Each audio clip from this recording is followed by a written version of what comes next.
So would love a masterclass on debt funds, right? Like, just break it for me, right?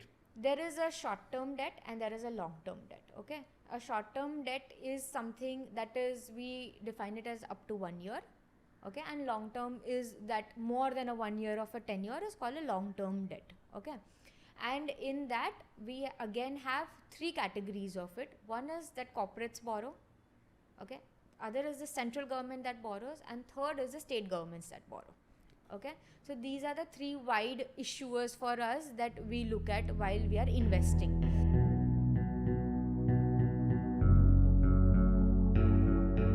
Hello, everyone. Welcome to Real Wealth Podcast. Today we have Kruti Chheta with us, who is a debt fund manager, one of the youngest managers in a industry dominated by men. So I'm very glad to have her here. It's going to be a very interesting conversation about debt, about how we should look at it in terms of personal portfolio, how it impacts the economy, etc., etc. So thank you, Kruti, for giving us the time and being here. Thank you, Shantanu, for having me here. Of course, of course. So just to start off, right, like just take us through your personal journey. Like, let's say, how did you get here from high school onwards? What was your thought process? What do you do? So, Indian education system, as we know, is more dominated by academics. It is more about theoretical, and there is a very less practical aspect to it, right? So, like everyone else, your goal is to do a post graduation, get into a good career. Who defines a good career? None of us know that what a good career is. You probably get into that space and then decide that what you want to go in. So while I was when I did my high school, there were two particular subjects which really made me interested in. One was accounts and other was economics, and I wanted to take off in these two aspects to, like, figure out my career, that which way I want to go. I did a graduation in accounting and finance, and then I did MBA, because MBA is certainly a soft skill development where you learn networking and how you should be presenting yourself. So while you are in MBA and when you are in MBA in finance, one thing that certainly attracts you is equity research, or getting, because that is a wealth making space, essentially. So like most of the janta, I wanted to get into equity research, a research role. I did land up in a research role with an asset management, which was doing asset management for an insurance company. So there I had opportunity to look at equity also, but the major part was fixed income, since insurance is fixed income dominated.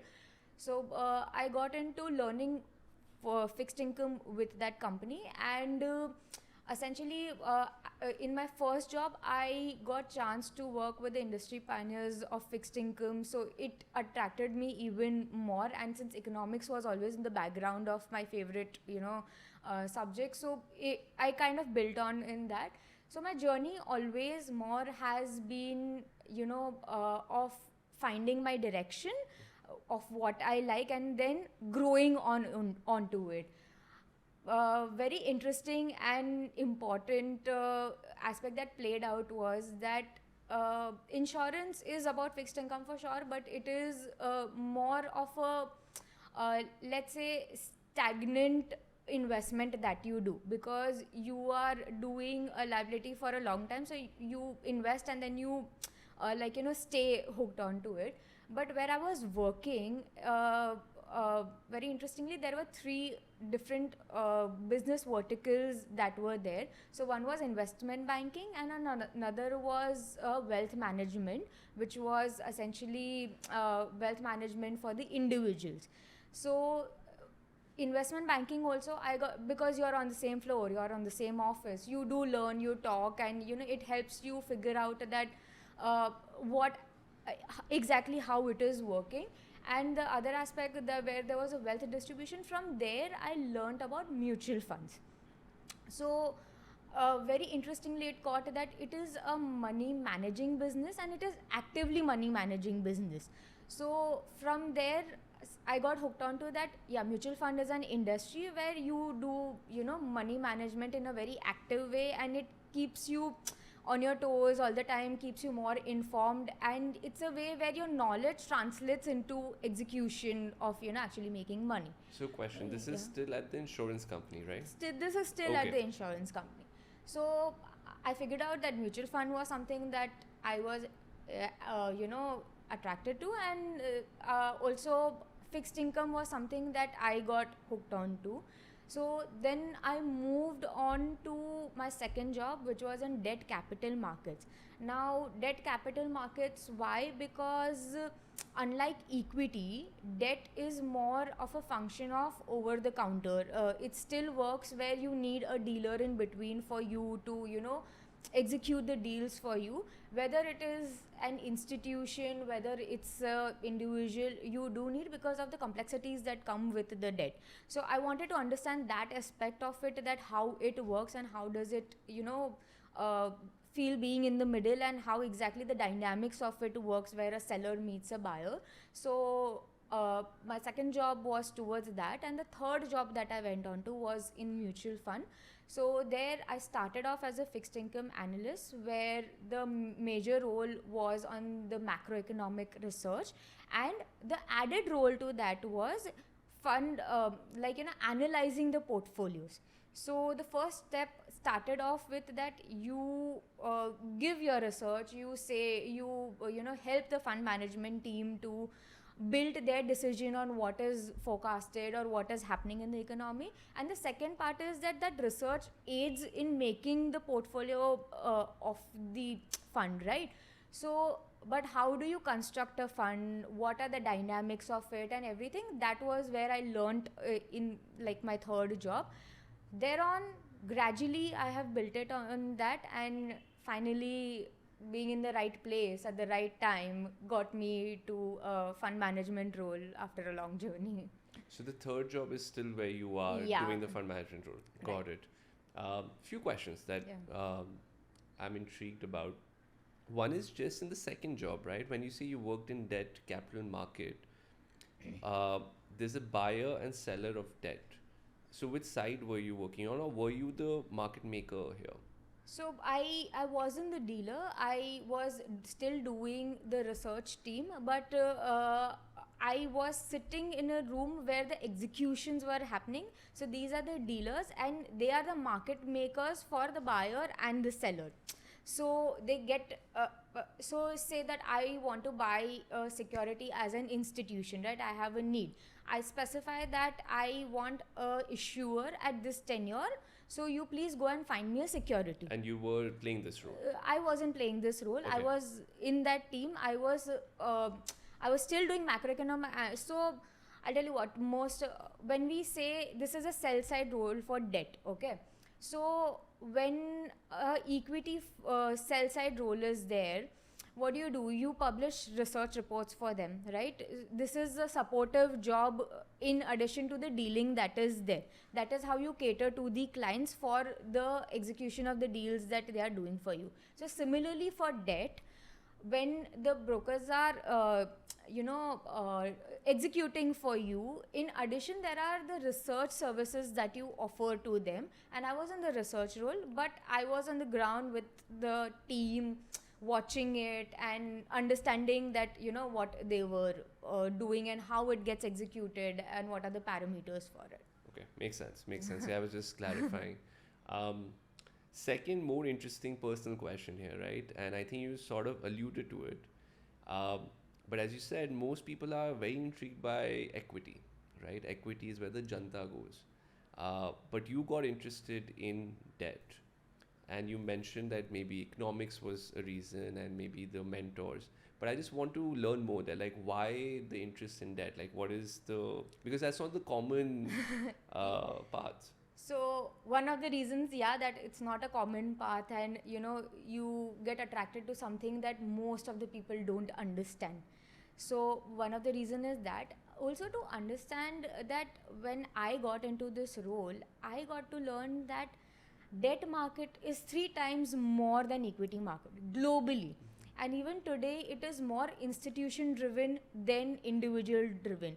uh, in date, if we see mutual fund industry, for debt there are like barely maybe like one third of the, not even one third, I think the number stands around 71 lakh folios for debt, whereas for equity there are 11 crore plus folios. So When you say folios, you mean the number of people who have accounts with got it. the, and this is, I'm just talking about a pure debt product or a pure equity product.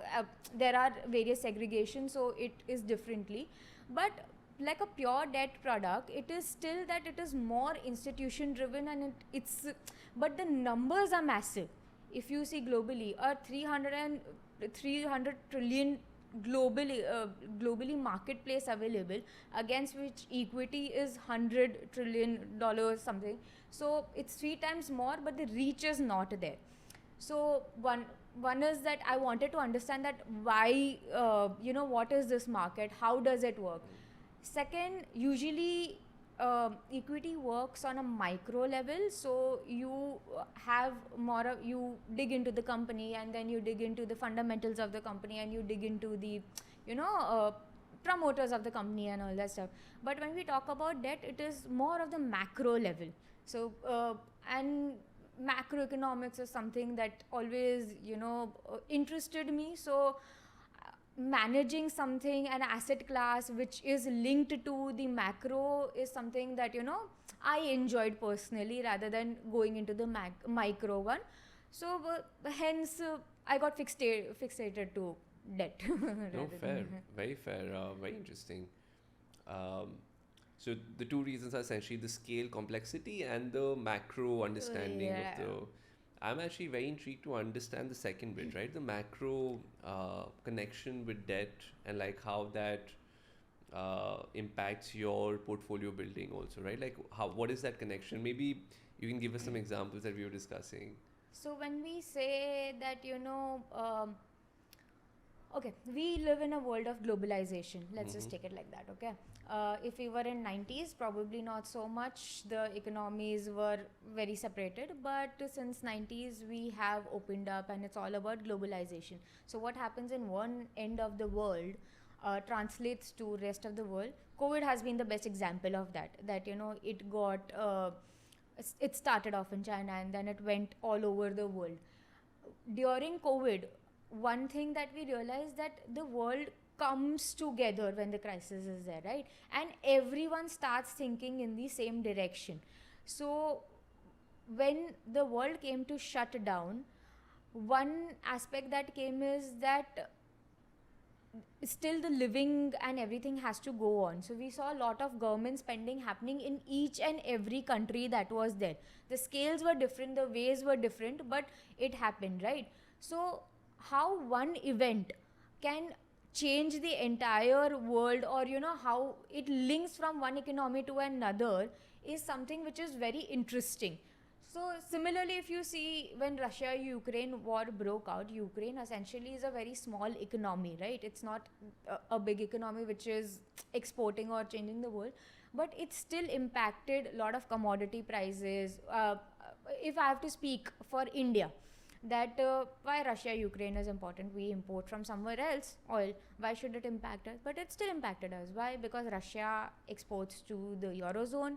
If it's becoming expensive for Eurozone, they will look at the other economies to import. That means that there is a less supply of things, and anything that is less in supply, the price goes up. Then it affects the imbalance of the other countries also, right? So oil, we are one of the largest importer, like in our trade books, oil is the largest importer, because we don't have oil over here. How does it impact? I have to import more at more expensive price. Then that shakes up the balances for everything else. Say I was importing oil at 80 rupees. Let's take it a simple way, notch down, that I am running a household, right? And I know that I have 100 rupees to spend. I am spending 40 on rent, I am spending 40 on food, and 20 I am saving or I'm keeping for other things. If my food because there is something that's gone wrong, is going from 40 to 60, then that saving that I had 20 is going away. Okay, fine, I have that 20 to spare. But if that 60 is becoming 80, I have a problem, right? So similarly for government also, every government, there is a number that is there, and if that is moving, that means it's compromising the other expenses that are there. So it's all about budgeting and how it shakes up the economies. Let's say now I will connect it to another thing. Suppose the oil got expensive, now government has to import it at a higher price, but to make matters worse, we depend on rainfall. Rainfall did not happen, like there was rainfall deficit. Food is also becoming expensive. If food is becoming expensive, we have to again import food, and if rainfall is deficit over here, it might be deficit somewhere else also. That becomes expensive. Then how do you manage? Then everything becomes expensive around. So that's how we are so linked, that one event changes the expense of, like, lot of other countries, and then how do we tackle with that? So and that's where your interest rates, that's where your government comes in with a planning that okay, now we have to rationalize, this is where we are going to spend, this is much is how we are going to spend. And why spending matters. Now let me give you a very basic example. We run on salaries, right? And if say an individual is buying a house, you have been evaluated that what is your income, you are taking a loan, and how much EMI you can afford, right? Basis of that you are given a loan.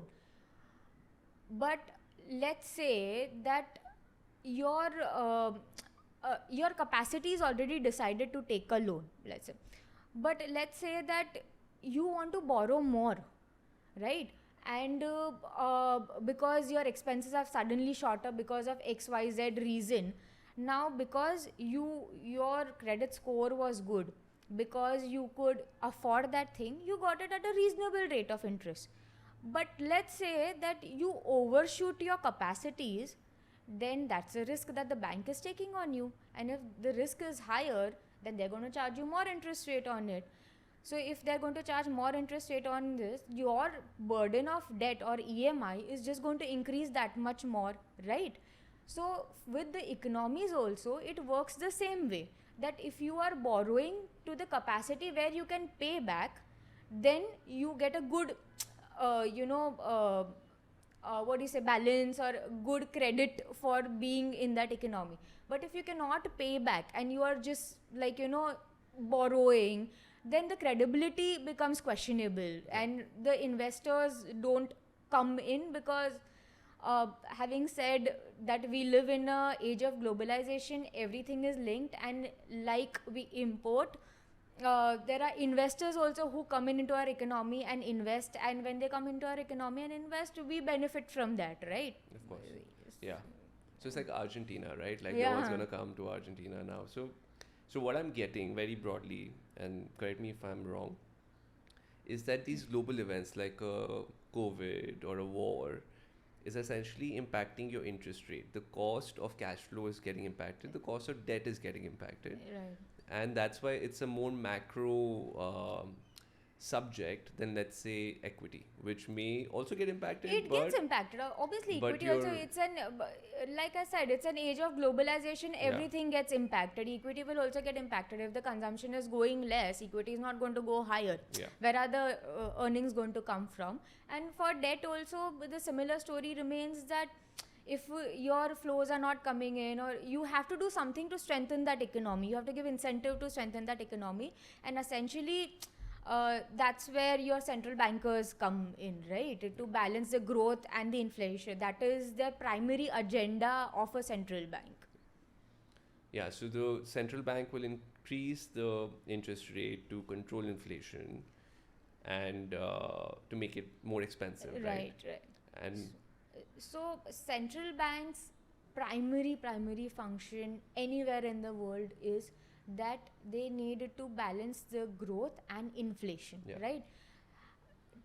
And why it is important also in a very layman, and I would like to touch on this in a very layman word, that today if you are buying something, say you are going for a grocery shopping, you're buying something for 100 rupees, right? After 1 year the same thing is costing 105 rupees. That's called inflation, that the same goods, the same quantity, but the price has increased. Now if your income has increased with it, then you are fine with it. But if your income is stagnant and the goods are becoming expensive, then there is a problem. So it is very important for the central bankers that you're managing the growth and the inflation at the same time. If the inflation is running way ahead of the growth, then things will become more and more and more expensive. Your growth will go into negative, because then you will start cutting things out of your list, right? I can't afford this, I need to spend less on this. And if you start cutting on things, then your Standard of living goes down. Exactly. Revolutions happen. So for that reason, in a way, growth should outpace inflation at all the time, so that as an economy you are moving ahead and not moving back. Fair, very fair. So I'm very intrigued to get your opinion on this, right? Because we keep hearing growth numbers. So yesterday India had 8% growth, I think, in the last quarter, and we are hoping for a 7% growth going forward. And there is this argument that with high inflation and with the demographic dividend that we have, these growth numbers are not enough, right? China grew at 10% at some point, and then they became a $10 trillion economy, etc. My question to you is, how should a layman, because you understand these inflation and growth numbers and interest rate numbers very well, how should a layman look at India's growth numbers? And like, what should be an expectation of a citizen to be like, oh, these are great growth numbers based on the inflation where we're at? So India as an economy, if you break down, it's global and urban. Your 60% is still in rural, okay, and your rural economy is still driven by agriculture. So it's global and rural. Urban and rural, right? Okay. Sorry, no urban worries. and No rural. worries. Rural is still the larger part of it, and rural is still agriculture dominated. Now if you see, When you say larger part, you mean in absolute terms? Like out of 3 trillion, more is rural? Rural, yeah. Okay. So we are talking about population. We are not talking about GDP. Okay, so you're talking about population. I'm talking not about money. population. I'm talking that the 60% of the population is still in rural. Your 40% around is in urban. Yeah. Your rural population that is there, that is majorly still employed in agriculture. Now, if I'm looking at GDP number, on an average, agriculture is growing only at 3%, 3 to 4%. Okay, so if agriculture is growing at 3 to 4% and majority of the crowd is in there, then how are we going to move ahead? One way of looking at it is that. And contrary to that, if you see services, there is a growth of 12%. There is a higher growth over there, right? So the higher growth that is coming in right now is majorly services driven. It's majorly these trade, finances and those driven. But for an economy to progress entirely, okay, because the inequality is still large. Yeah, and it keeps increasing. It keeps increasing, Yeah. and as an economy, to be from developing to develop, that has to decrease. So we have to find a solution where we get the 60% of the population, if not 12% of growth, then we at least have to get them at a power of like a 7 or a 8% of a growth. Then as a nation we will be increasing. What are we doing? We as a government, yes, there are a lot of initiatives that are there. We are trying to get more manufacturing over here. There is more of the infra push that helps giving employment to these people, so that it's not entirely only agricultural based. Will it be enough? We don't know, time will tell. But if we've seen historically, like China, you said was a 10% growth, right? But how did it get to 10% growth? They did the entire capex push, and the capex was from governments. India is trying to do same thing right now. Since last 2 years, we've seen that there has been a dedicated amount that has been given. We are building on infrastructure.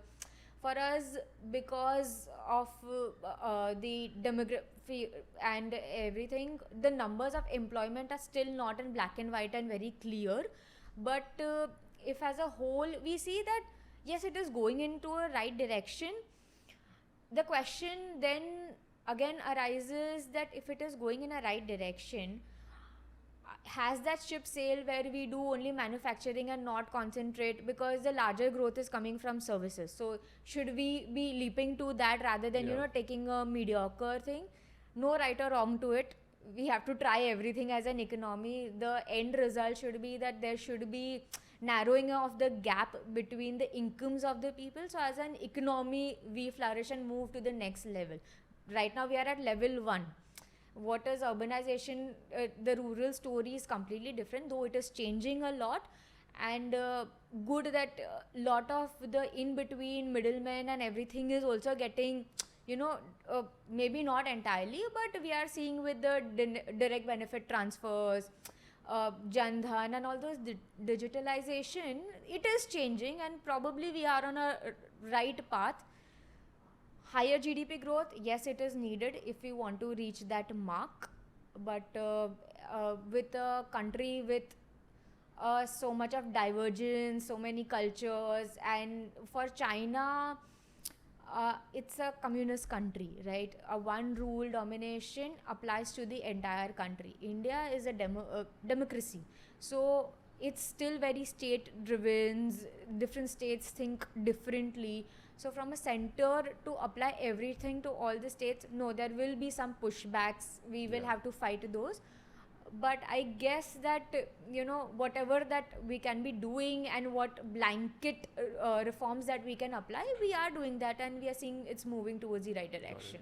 So you think, so just for my clarification, basis how the inflation is, do you see that 8% is not enough, right? Because again, agriculture is only 3% and that's the majority, so there's inequality and we need to have more growth. Yes, definitely. And the solution traditionally was manufacturing, as you mentioned, but was more of the infra and capex push.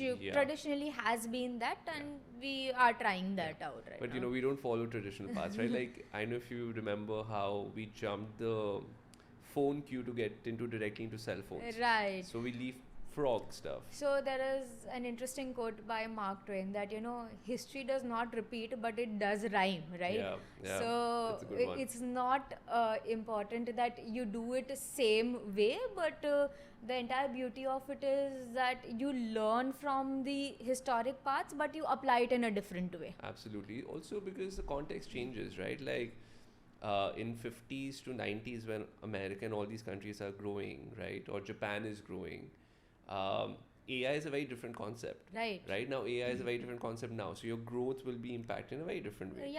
And you have to adapt to that. You cannot say that, okay, I will go to this stage and then I will come to this stage. No, you have to, if you are at stage 1 and world is at stage 4, you have to pace up and get on to the stage 4. You can't say I'll go to stage 2 and then stage 3. Of course. No, I absolutely buy that. No, super fascinating, the economy discussion. I can see why, the debt thinking helps with the macroeconomic thinking. So then getting back to the debt fund, right? Like I'm very intrigued about what the job entails and like what is a debt fund, right? Because for most people, as you said, more attracted to equity funds and equity things. So would love a masterclass on debt funds, right? Like just break it for me, right? I know a company has two requirements, equity and debt. Equity is ownership money, debt is the first money to be returned, right? So it's like safer Taking money. A loan. It's a loan. It's a safer money. Yeah. Now in this, if you are a fund manager, what are you looking at? So let me first break down what is the debt side of it. Like you said, in a very simple term, that I am a company. Either I can give an ownership or I can take a loan and I can pay back because I have a healthy cash flow. I don't want to dilute this thing, okay? So debt is essentially that we are giving loan to that company and they are going to pay us back the interest rate that is there. Now, debt interestingly has variety of options available for investors. Okay, so if you are going to a debt mutual fund and if you are specifying that I want a low risk product, you have a low risk product. If you want a high risk product also, there is a high risk product that is available. Okay. And this is again company debt. I'm also imagining there's government debt, right? Yes, there's a. It's a when you say a fund. Okay, let me break it down to you in simple terms. There is a short-term debt and there is a long-term debt. Okay, a short-term debt is something that is, we define it as up to 1 year. Okay, and long-term is that more than a 1 year of a tenure is called a long-term debt. Okay. And in that, we again have three categories of it. One is that corporates borrow, okay. Other is the central government that borrows, and third is the state governments that borrow, okay. So these are the three wide issuers for us that we look at while we are investing. Three sort of stakeholders doing two types of debt. No, there's corporate debt, which the companies borrow. There is central government debt, which the central government borrows. So three stakeholders. Yeah. Central, state, corporate. Yeah. And they can do two types of debt. They can do short term or a long term. Right. Right. So usually the corporates and the central government does the short term up to 1 year. States generally go for the longer ones. Okay. But they can do either. They can do either. Okay. That is it. So these are the three wide issuers that are available for the debt funds to invest into. Now, it depends on the category of the fund. So there are a lot of regulations around it, and it is very defined. The risk profile is very defined as to how and what the investments should be there. So if you are doing on a shorter end, and if it's a comparatively risk free, you can count it as equivalent to your savings account. Okay. Which says that instead of parking it in a bank for like a shorter time whenever you need it, you can keep it in the mutual fund, and it gets you better return than what a savings account could give. The second, which is a longer category, there are variations in that. Okay, so it can be a 3-year product, it can be a 5-year product, it can be a 7-year product, it can be a 10-year product. Depends on your horizon of till when you want to keep that money. As a individual, there are so many people who park with FD, right, for a 2-year or a 3-year. You can replace this with an FD, and the perks of being in a mutual fund other than FD, so you know that maybe you don't need this money for a 3-year, but in case you need it before 3-year, there is liquidity which is easily available to you. You don't have to go through any processes or anything. You just have to say that I want to redeem this. You get your return and you get your principal back without being penalized for it, which typically in an FD that you get penalized for it. Also, there are tax benefits also, right? There were, but that's been removed now. Okay. So liquidity is one essential part of debt. Investing in a debt mutual fund rather than investing in an FD, because you don't get penalized to breaking into that. Second thing is that when you are investing in an FD, you are only getting the interest rate that you are investing. So you say it's fixed. In a debt mutual fund, the advantage is that you get what you are investing, the market movement. If there are any price appreciations that you get, there is also downside that if it goes down, you lose on it. But typically, the range, because it's a fixed income product, the range is there. It's not very volatile. And one more advantage that people don't, see is that in FD, your interest rate which you are earning, it comes to you. It does not get reinvested. But in a mutual fund, whatever the interest accrued is there, it is getting reinvested. there's So more you are compounding. there is more effect of compounding in a debt mutual fund than in an your typical investments.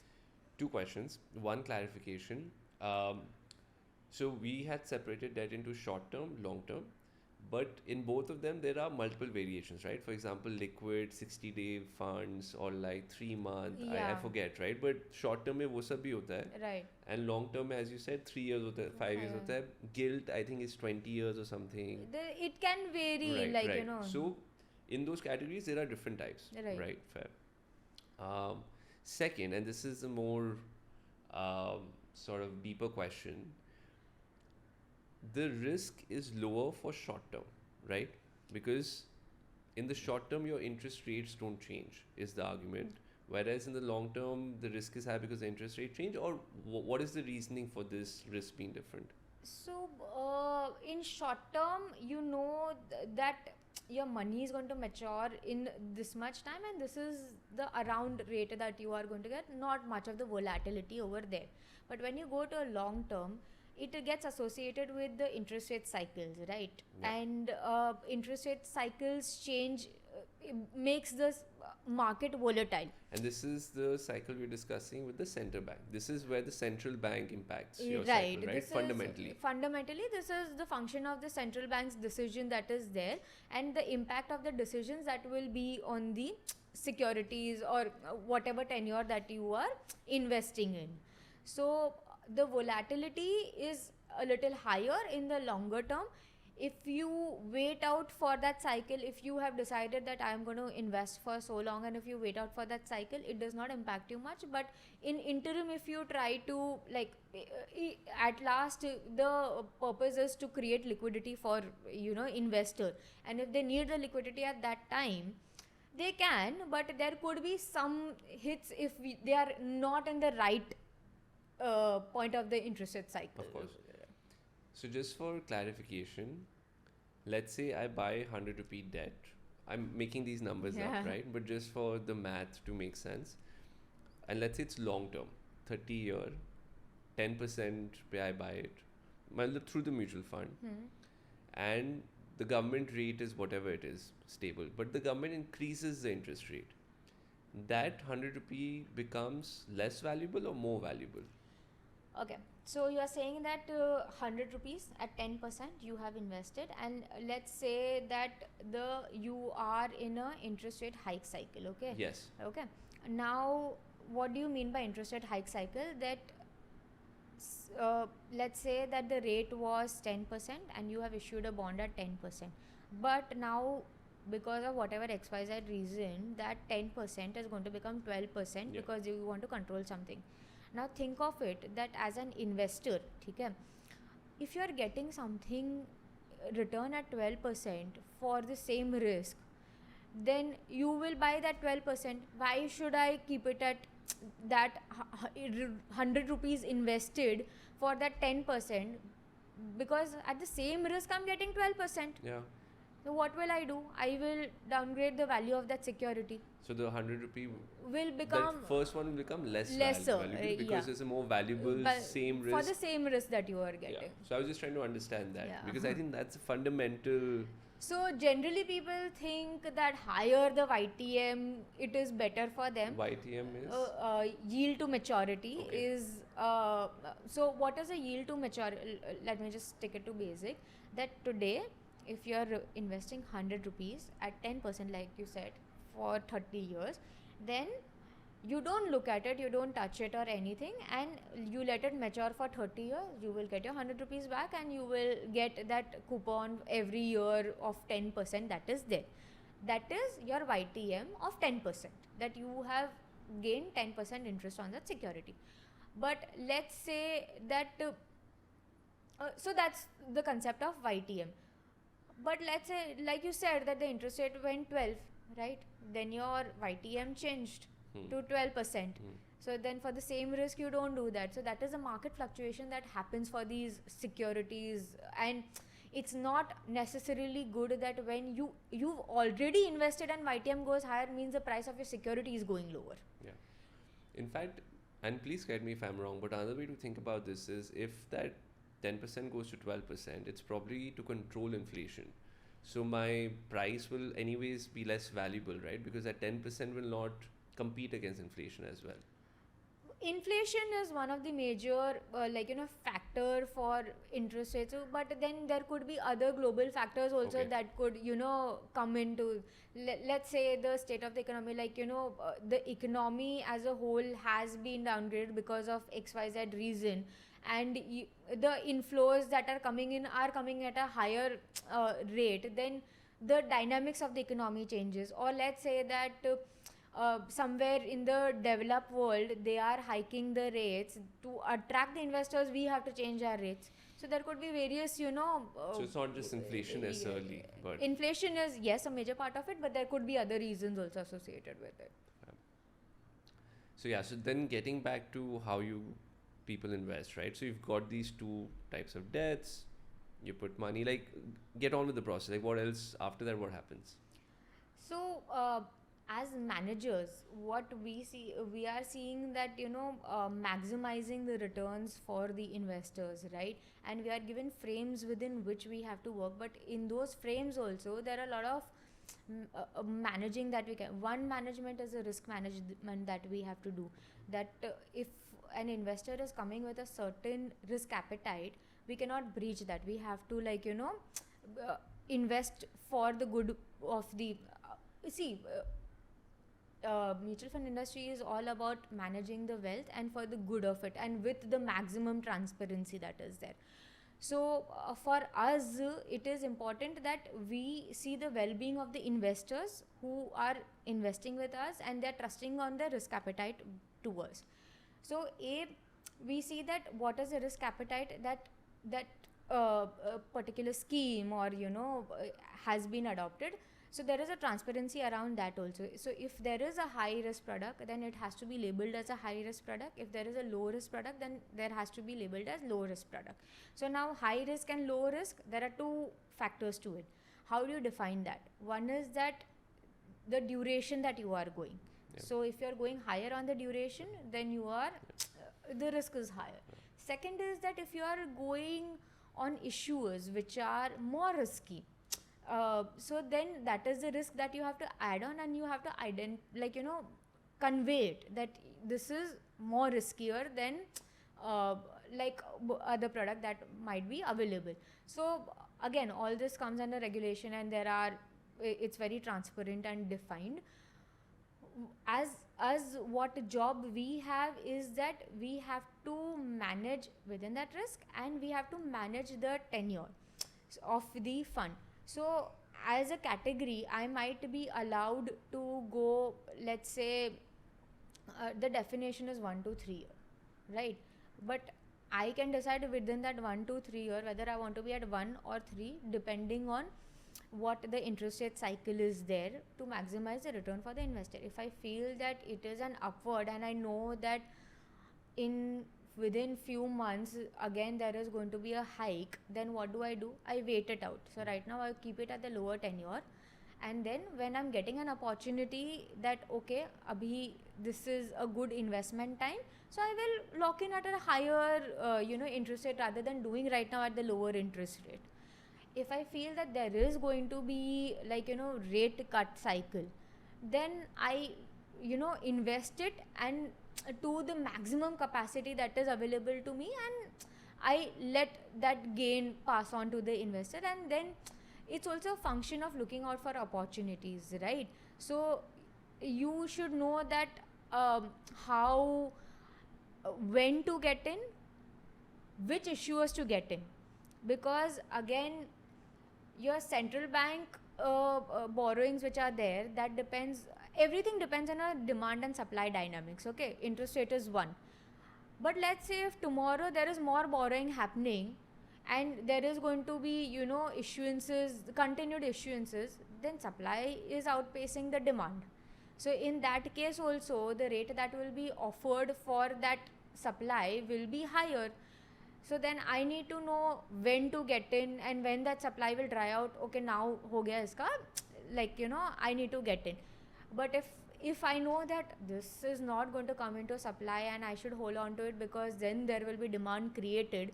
So it's a function of interest rate, it is function of where you are in the cycle, what tenure you want to be in, and also it is a function of managing the demand and supply side of it. Important in any basic economics that is there, right? Demand and supply management is something that you have to look at. This is fascinating. This is fascinating because I am understanding how all of this is so macro, right? Because you fundamentally, your central bank will change interest rates because let's say there's a war, right? Yeah. And then suddenly everything changes, and you as a fund manager have to assess all that. Right. And you have to be like, अगर ये change हो जाएगा तो इसकी value कम हो जाएगी, therefore let me not buy this or whatever. So I get the whole macro, because in equity, the only macro thing you probably will see is the impact on that industry, Right. right? Which is just that one element for that company. Yeah, how it is for equity, you would probably see that, okay, your global is going on a slowdown, but this industry is something that will not, dry out. Or like during COVID, healthcare was on a boom because we know that, the maximum demand was going to come from there. So it becomes a very industry specific over here, but you're on the debt side, there are a lot of factors which are global and then domestic, and if you have to get more of the micro there, like you can get under the micro of the demand supply, you can then get into the micro of the cash flows of the company or the cash flow of the government and how is that looking. That is also a factor that comes in. So very easy, this is also like a technical but fiscal deficit for the country, right? We have laid down a path of reducing the fiscal deficit, which shows that India is, being confident that it will grow, and it will grow on the revenue for good, which is why we'll be able to manage this. So again, the expenses that they are doing, they will be able to generate that much of revenue. So that is a cash flow of the government that they are, confident about, and it brings the economy into the better light of the cash management. Yeah. No, fascinating. And I think here again, it's so macro because the government is such a big player in all of this, right? Because but the government is like any other company, right? Yeah, but like in terms of size. Yeah, in terms of size, but it runs an economy, whereas a corporate is running a country. Yeah. But yeah, they have the same factors, they have the same expenditures, they have the same, revenue model, they have the same borrowing. Yeah, the only thing that you don't get is the equity in that. Yeah. Fair. So this is fascinating. I love this whole analysis of debt and macro. But now I'm wondering, right, as a retail investor, right, who is always sold the equity side of things, how do I incorporate debt into, let's say, a personal finance portfolio? How do I think of it as a layman in my own portfolio? So this is very interesting that equity, when you think of investing, you think of creating wealth, and naturally equity is way of creating wealth, because we've seen historically at least like on an average 12% is something that you have got by investing in equity. Debt, why? It's lower on returns, and why should I park? But one simple answer to that is that equity is creating wealth, right? And while you're creating wealth, you don't want to touch that till you've whatever XYZ aim that you have kept. But in meanwhile, you have a life, and it's not that you're not going to live in between. Have you thought of like a small expense, like a holiday that you are taking, or maybe redoing your house, or maybe like buying equipments or something like that? Why do you want to break your wealth for it? You just let the money that you would typically keep it in a bank account, or I don't know, but let the money earn for you, let the money work for you with the risk moderation, and don't touch your eventual wealth. But this, which is your saving, be equivalent to saving. You let your money work and you break out of this and not disrupt the wealth creation of your income. And it's simple. See, how do you, these days, how are you creating wealth? You are creating wealth by small money that you are putting in, and you are hoping for that eventual wealth. It doesn't happen overnight, it is a process. Similarly, if you set aside a small amount for your expenses which you have not thought of as yet, but someday in your life that expenses are going to come, that day breaking this will not feel so much, right? You can just say, okay, I have a surplus which I have kept for my expenses, and I can just break out of it, and it will not harm the wealth creation part of it. No, absolutely fair, absolutely. And because it's liquid, it's better than the FD, right? So Yeah. that's why you That get is that. the advantage that the mutual funds are giving you, that it's liquid, so you withdraw at any time, no questions asked, Yeah, you yeah. can just And they say, right, that you have to keep 6 months of your expenses in liquid funds. Just keep it there. That's yeah, for emergency and stuff, right? So even emergency helps. yeah. Yeah, no, absolutely, absolutely. Um, so yeah, this is wonderful. I think we've touched everything we wanted to touch, and I think this was a masterclass on debt, especially for me. Like I know bits and pieces, but I really got a whole insight on how it works. So Kruti, thanks so much. This was wonderful. It was lovely having this conversation, and thanks for your time. Thank you, I hope I helped on this. You did. You did. Thank Thank you. you. Thank you.